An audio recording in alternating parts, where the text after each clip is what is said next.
In this video, we will show you how to switch between wet and dry machining on your E4.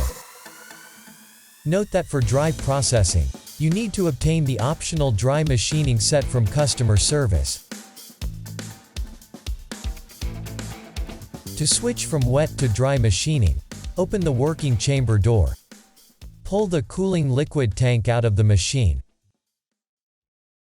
Remove the drain insert from the working chamber. Dry the working chamber. Push the dry tank into the compartment up to the stop.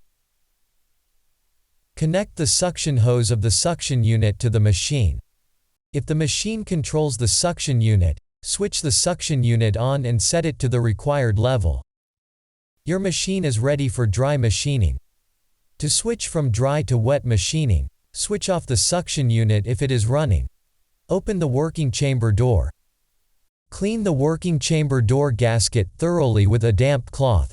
Use a mild cleaning agent if necessary. Pull the dry tank out of the machine. Put the drain insert into the opening in the working chamber.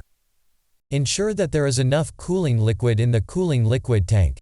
Exchange or fill in cooling liquid as required. We provide videos on these topics. Push the cooling liquid tank into the compartment up to the stop. Your machine is now ready for wet machining. For the complete operating instructions, visit dentalportal.info/E4. We hope that this was helpful. Thank you for watching.